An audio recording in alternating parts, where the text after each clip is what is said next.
Polar covalent bonds have a positive end and a negative end. The polarity of polar covalent bonds can be represented with either an arrow or deltas. For the arrow notation, the tip of the arrow is pointing towards the more negative end of the bond, where the electrons spend more of their time. The other end of the arrow has a sort of plus sign, and is pointing towards the more positive end of the bond, where the electrons spend less of their time. For the delta notation, a delta plus indicates a partial positive charge, and a delta minus indicates a partial negative charge. How do we know which end of the molecule gets the partial negative charge and which gets the partial positive charge? We figure it out with one final periodic trend, electronegativity. Electronegativity follows nearly the same trend as electron affinity. The largest value is fluorine, near the top right of the periodic table, and the smallest value is with francium, at the lower left of the periodic table. Just like with electron affinity, noble gases are an exception. However, with electronegativity, both krypton and xenon have high electronegativity values. This is because they have access to d orbitals, which can participate in bonding. So what is the difference between electron affinity and electronegativity? Electron affinity is when the atom is all by itself in the gas phase. Electronegativity is when the atom is already bonding to something. In both cases, they are essentially how much the atom wants an electron. All noble gases have low electron affinity values, but it is only the top 3 noble gases that have low electronegativities. In order to tell which end of the bond has the partial positive and which has the partial negative, we compare the electronegativities of the two elements. If we are given the values, we can compare them easily. If we are not given the values, we would have to look at their relative positions on the periodic table to tell us which one is likely to be higher. The element with the higher electronegativity wants electrons more, so it pulls on the electrons more and ends up partially negative. The element with the lower electronegativity value, which would be closer to the lower left of the periodic table, ends up partially positive because the electrons spend less of their time near that element. For example, hydrogen's electronegativity value is 2.1 and chlorine's is 3.0. So chlorine would get the delta minus and hydrogen would get the delta plus. We can calculate the delta En, or change in electronegativity, for 2 atoms in a bond. This delta En value can help us rank bonds by their polarity. Whichever bond has a larger difference in electronegativities between its atoms will be the more polar bond. For example, the electronegativity difference between hydrogen and iodine is 0.4. You would do the larger number minus the smaller number. Iodine is 2.5 and hydrogen is 2.1, so the difference is 0.4. We can do a similar calculation to get a delta En of 0.7 for HBr, 0.9 for HCl, and 1.9 for HF. Hi has the smallest electronegativity difference of the 4 bonds, so it is the least polar, and HF has the largest difference, so it is most polar. The polarity is represented in this figure by darkness of the red and blue colors. HF has the darkest red and blue.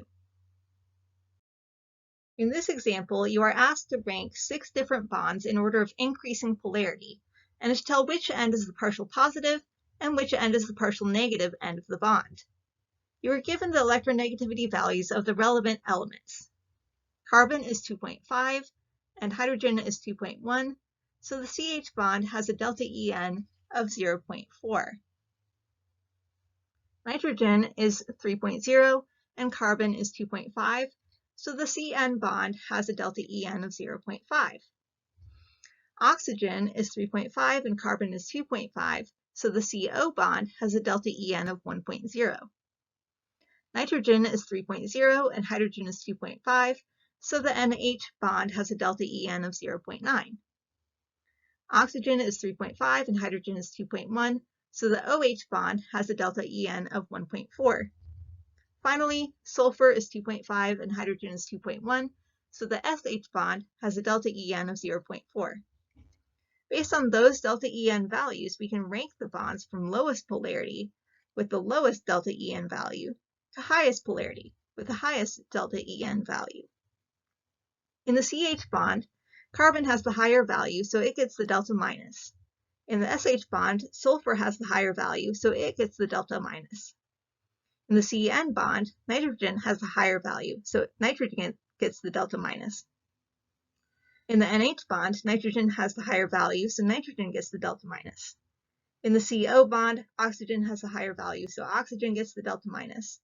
In the OH bond, oxygen has the higher value, so oxygen gets the delta minus.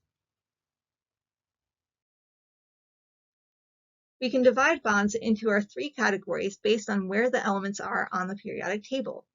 If it is two of the same nonmetal, it is a nonpolar covalent bond. If it is two different nonmetals, it is a polar covalent bond. If it is a metal and a nonmetal, it is an ionic bond. The polarity of a bond can vary widely from nearly nonpolar to nearly ionic, depending on the electronegativity difference. There is really a continuum from nonpolar covalent, where the electrons are shared evenly, to ionic, where electrons are transferred. Polar covalent is everything in the middle. We can use electronegativity difference values as sort of arbitrary cutoffs to place bonds into one of the three categories. Nonpolar covalent would be any bond with a delta En of less than 0.4. Polar covalent would be any bond with values between 0.4 and 1.8. Ionic would have a delta En value greater than 1.8. This method of categorizing bonds generally matches up with our periodic table method. For example, an oxygen-oxygen bond would have a delta En of 0, so it would fall into the nonpolar covalent range. We would also classify it as nonpolar covalent with our periodic table method, since it is two of the same nonmetal. The nitrogen-oxygen bond would have a delta En of 0.5. That falls into the polar covalent range based on its delta En. We would also call it polar covalent with our other method because it is two different nonmetals. The magnesium-oxygen bond has a delta En of 2.3, which places it in the ionic range. We would also call it ionic based on the periodic table because it is a metal and a nonmetal. There are a few times when the two methods would not match. For example, if we have two different nonmetals with very similar electronegativity values, they could fall into the nonpolar covalent range. The cutoff values also vary slightly from textbook to textbook, but we will use the ones listed here.